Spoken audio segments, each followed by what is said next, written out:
देखिए, जब स्टार्टिंग में जब पीएजीडी बना था, जब गुपकार अलायंस का नाम दिया गया, जिसमें पहले से मीटिंग जो पहले वाली हुई थी, ये 370 जाने से पहले, उसमें कांग्रेस का जो नुमाइंदा वहाँ पे था और उस टाइम हम सिग्नेटरी थे, ताकि 370 और जो अभी तक जो हटाए गए यहाँ की जो आर्टिकल्स थे, उसके हक में उस टाइम सब लोग यूनाइट हुए थे।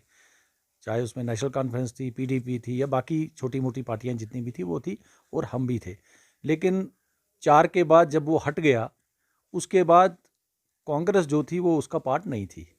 और हमारा पीएजीडी के साथ अभी ये जो इलेक्शंस हमारे थे डीडीसी को लेके, हमने इनके साथ कहीं कहीं किसी किसी जगह पे सीट शेयरिंग की थी, और उसमें भी बहुत सारी चीज़ें सामने आई। कहीं पे विद इन द पीएजीडी आप देखो, अगर आप देखोगे नेशनल कॉन्फ्रेंस और पीडीपी जो रीजनल पार्टीज दोनों हैं, दोनों के नुमाइंदे एक दूसरे के खिलाफ खड़े थे। हमारे खिलाफ तो हुए, लेकिन वो आपस में भी उनका जो इस गठजोड़ को लेके था, उन्होंने भी वहाँ पे वो कंटेस्ट जो है एक दूसरे के खिलाफ किया।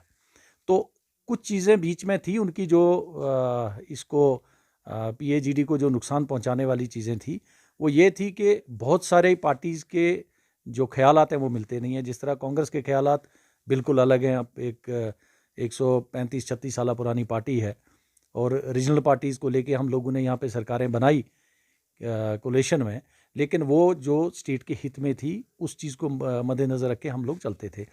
और रहा ताल्लुक पीएजीडी का इनके लोगों का बाहर जाना, तो आज तक कांग्रेस ने जब जब भी हुकूमत बनाई, आपने देखा होगा कि हमारा पिछली बार हमारे चीफ मिनिस्टर गुलाम नबी आज़ाद साहब जो थे, वो बहुत मुद्दत के बाद हमारा अपना चीफ मिनिस्टर यहाँ पे बना। अदरवाइज़ हमने लोगों के हित में पावर की हाउस में सरकार नहीं बनाई, बल्कि स्टेट को तरक्की देने के लिए और स्टेट को महफूज रखने के लिए हम लोग एक पार्ट बनते थे सरकार का, लेकिन हमारा चीफ मिनिस्टर नहीं होता था। और अभी जो लोग उसके बीच में बैठे हैं, उनकी वैसे भी सब लोगों की एक टांग दिल्ली के अंदर होती है, एक टांग यहाँ पे होती है। तो ये किन की बात आप कर रहे हैं? मैं मतलब जो उनके जो इस पीएजीडी के जो ग्रुप के बीच में जो लोग, अभी कुछ लोग बाहर जा रहे हैं, वो पहले बीजेपी के साथ भी रहे। अब अगर दोनों पार्टीज़ की आप बात करोगे, जिस तरह आप देखो करगिल में वहाँ पे काउंसिल बनी हुई है, और उस काउंसिल के हिस्सेदारी किन की है? वहाँ बीजेपी भी है, वहाँ पीडीपी भी है, वहाँ नेशनल कॉन्फ्रेंस भी है। तो आप किस चीज़ को ये बोलोगे कि कहाँ पे कौन सी कोलेशन नहीं है? अब जाकर भाजपा के साथ नेशनल कॉन्फ्रेंस ने भी उनने साझेदारी करी सेंटर में, जब उमर साहब चीफ वहाँ पे मिनिस्टर रहे। पीडीपी उनके साझेदार यहाँ पे रही, इनके साथ रही।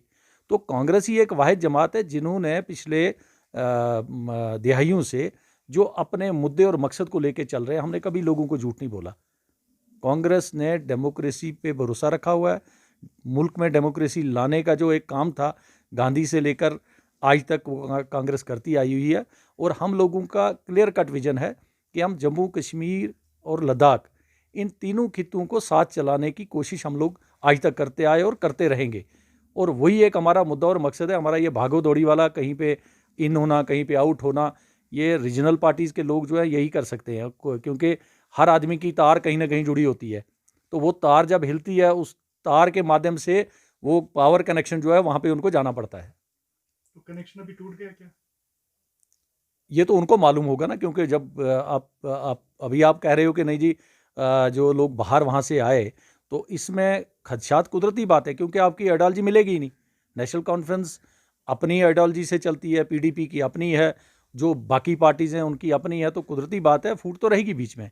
तो ये लंबा चलने वाला काम जो इनका है, मुझे लगता है वही एक नुकसानदेह बात है कि जब आप एक दूसरे को समझ नहीं। क्योंकि देखो, कांग्रेस ने नेशनल कॉन्फ्रेंस के साथ, चाहे वो शेख साहब का कार्ड रहा, चाहे वो फारूक साहब और राजीव गांधी जी का कार्ड रहा, चाहे वो मुफ्ती साहब के साथ हमारी कोलेशन रही, तो हमने सरकार को एक अच्छी दिशा देने की, लोगों के हित में सरकार देने की कोशिश करी। हमने ये नहीं कहा कि हम पावर से जब जब बाहर गए तो यही पार्टियां गई। हम लोगों ने कभी भागने की कोशिश नहीं करी, क्योंकि हमें लालची कोई नहीं थी।